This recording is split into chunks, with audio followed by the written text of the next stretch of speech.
அன்பும் அருளும் எங்கும் நிலைக்கட்டும்.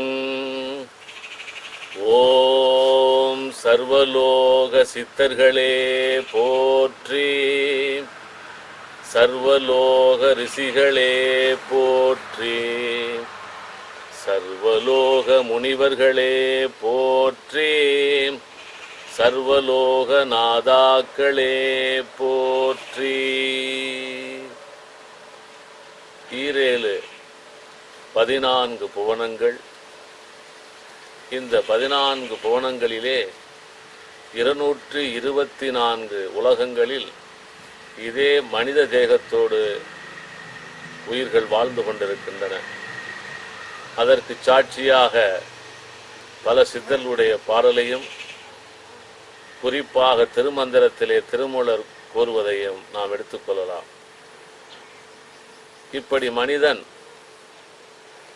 பிறந்தது முதற்கொண்டு, அதாவது இந்த மனிதேகம் மட்டுமல்ல, ஆதியிலே இறைவன் படைத்த பொழுது பஞ்சபூதங்களிலே புல்வர்க்கம் மட்டும்தான் இருந்தது. புல்லாகி பூடாகி அதுக்கப்புறம் புழுவாகி பறவையா, இப்படி எத்தனையோ பரிணாம வளர்ச்சியிலே அதற்கு பிறகாக இறைவனுடைய எல்லையில்லாத கருணையினாலே கிடைத்ததுதான் இந்த மனித தேகம்.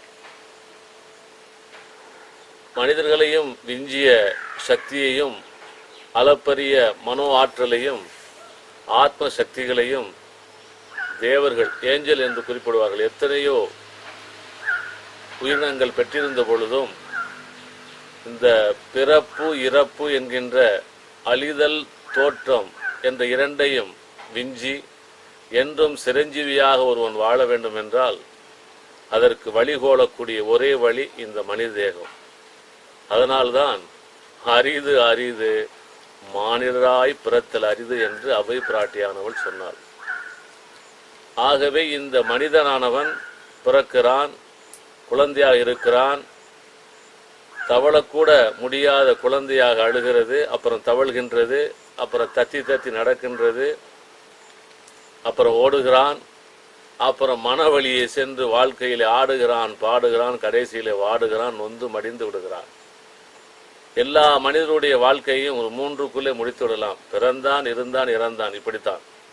ஆகவே இந்த 3 கணக்கையும் மாற்றி பிறகுறான், வளர்கிறான், இருக்கிறான் என்கின்ற நிலை, இறக்கிறான் என்பதை மாற்றி பிறந்தான், இறந்தான் என்ற நிலையை மாற்றி பிறந்தான், இருக்கின்றான், என்றென்றைக்கும் சிரஞ்சீவியாக இருப்பான் என்று வழிகாட்டுவர்கள் தான் சித்தர்கள்.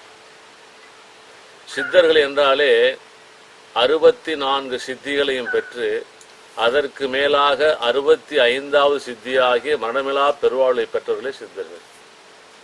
இந்த சித்தர்கள் தான் இந்த அண்டபுவனங்கள் என்றும் இருப்பதை யாதென்றறியாது தானே என்று அழகாக சொல்லுவார் குணங்குடியார். இந்த நம்ம உடம்பிலும் இதை சொல்லும்போது சாதாரணமாக ஓட்டை வீடு 9 வாசல் என்று சொல்வார்கள். அந்த மனிதனுக்கு 9 வாசல் இருக்கிறது, எல்லாருக்கும் தெரிந்தது தான்.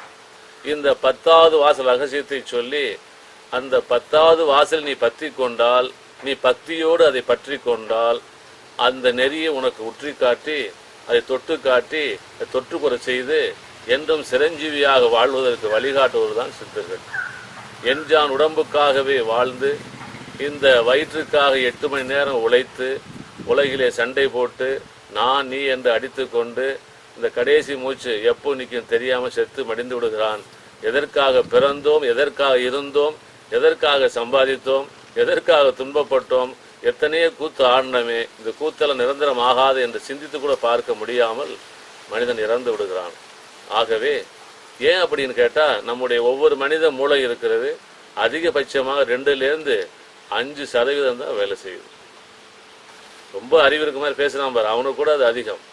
அப்போ 95% மூளையும் சும்மா இருக்கிறது.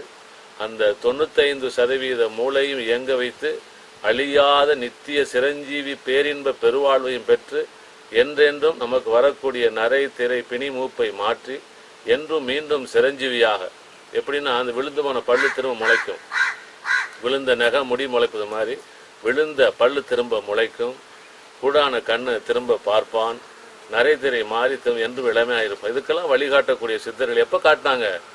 அந்த விசேஷம்தான் இந்த சித்ரா பௌர்ணமிக்கு அவ்வளோ விசேஷம். நட்சத்திரங்கள் 27, ராசி 12, எல்லாம் தெரியும். 12 ராசி, 9 கிரகங்கள், நவக்கோள்கள். இதுக்குள்ளே வாழ்க்கையை அடக்கி தத்துவத்தை நிறைய சொல்லியிருக்கிறார்கள்.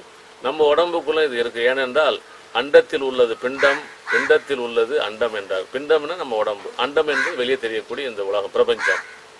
ஆகவே இந்த எல்லா ரகசியத்தையும் தெரிந்து கொண்டு மரணமில்லாமல் வாழ்வதற்கு வழிகாட்டக்கூடிய ஒரு இடம்தான் இந்த சித்திரை பௌர்ணமி. ஒவ்வொரு பௌர்ணமிக்கும் ஒரு விசேஷம் இருக்கிறது. அதில் தைப்பூசம் என்று இருக்கிறது, ஜோதியிலே கலப்பது சிறந்த நாள். பங்குனி உத்திரம் வருகிறது, மாசி மகம் ஜீவசமாதி உகந்த நாள். அதுபோல நாம் நினைத்ததையெல்லாம் அடைவதற்கு அறிவுபூர்வமாக மூளையை திறந்து எல்லா விஞ்ஞானத்திற்கும் மெஞ்ஞானத்திற்கும் எட்டாத ரகசியங்களை தெரிந்து கொள்ள உதவுவதாண்டா இந்த சித்திரை பௌர்ணமியோட சித்திர நட்சத்திரம். நட்சத்திரம் 27 என்று சொல்லியிருக்கிறேன். இப்போ அசுபதின்னு நட்சத்திரம் சொல்லுகிறோம்.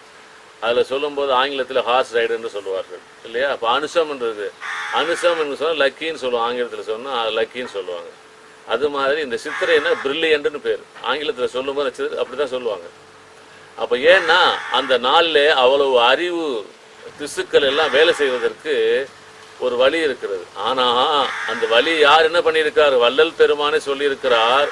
இறைவனை பற்றி அறிந்து கொள்வதற்கான வழியான அறிவானது ஒரு சிரஞ்சீவி பெட்டகமானது இருக்கிறது.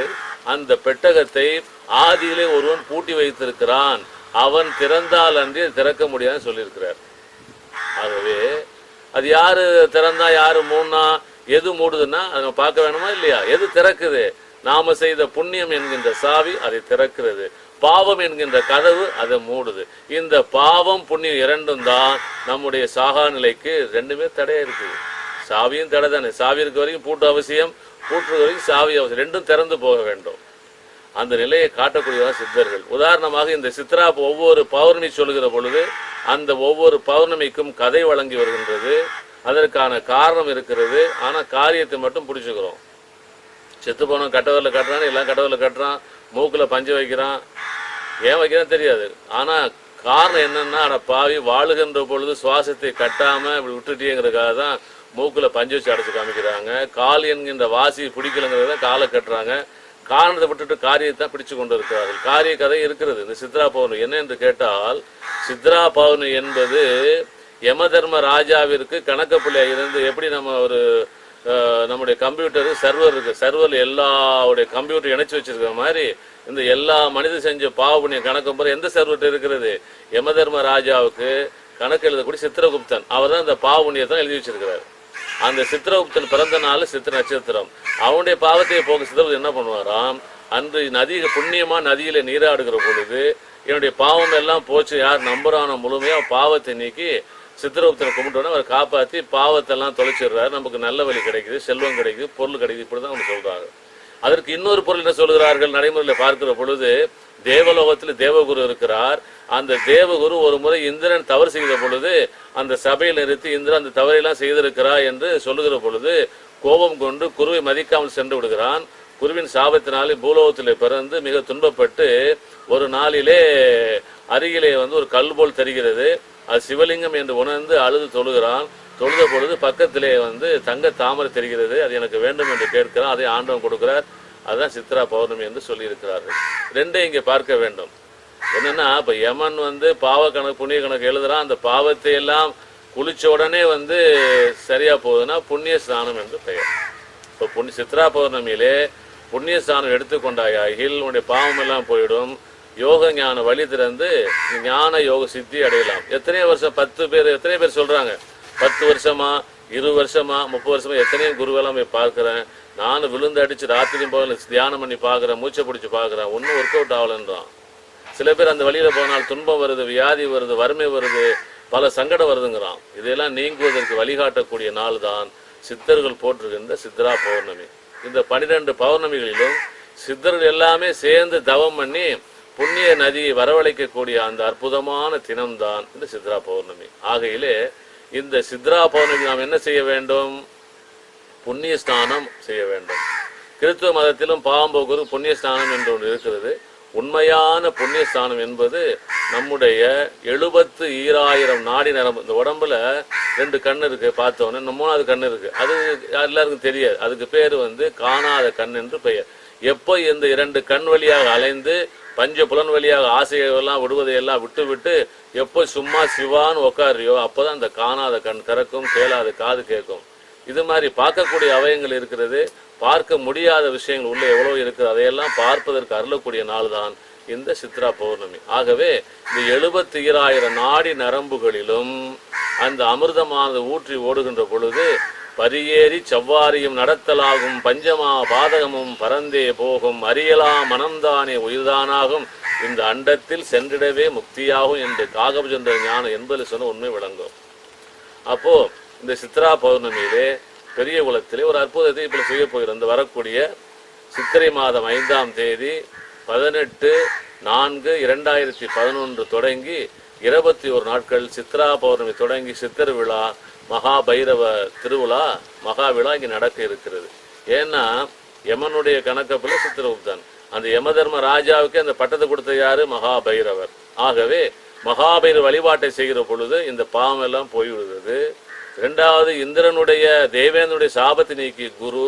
ஆகவே சித்தர்களை போற்றுவதற்காக காகபஜந்த சந்நிதியிலே 108 சித்தர்கள் வழிபாடு செய்து புண்ணியத்தை சேர்ப்பதற்கும் இங்கே வழி செய்திருக்கிறோம். ஆகவே இந்த சித்ரா பௌர்ணமியிலே பாவங்களை போக்கி உங்களுடைய மூளையுடைய அணுக்கூறு திசு, அதுதான் செல்லுன்னு சொல்றாங்க, அதெல்லாம் திறந்து அறிவுபூர்வமாக ஞானத்தை பெற்று என்றென்றும் சிரஞ்சீவியாக வாழ்வதற்கு எல்லோரையும் பெரிய குலத்திற்கு சித்ரா பௌர்ணமிக்கு வாருங்கள் வாருங்கள் என்று அன்போடு உங்களை அழைக்கிறேன். அது என்ன அதிசயம் நடக்க போகுது என்றால், சாதாரண பூஜை செய்கிற பொழுது நாம் என்ன செய்வோம்? முதல்ல விநாயகர் பூஜை செய்கிறோம் நாம் இந்து மதத்திலே. அதுக்கப்புறம் ஏதாவது நாம் பூஜை செய்ய எந்த தேதி வணங்குவதற்கு முன்பாக அங்கு இருக்கக்கூடிய பூஜா திரவியங்களையும் நம்மையும் ஆத்மசி செல்வதற்காக ஓம் கங்கேச யமுனை என்று தொடங்கி அந்த 7 நதிகளுடைய பெயரை சொல்லி அந்த நதிகளை போற்றுதலை சொல்லி அந்த 7 நதிகளும் அந்த கலசத்திலே ஆவாகனம் ஆனது மாதிரி செய்து அதை தெளித்துக் கொள்வோம்.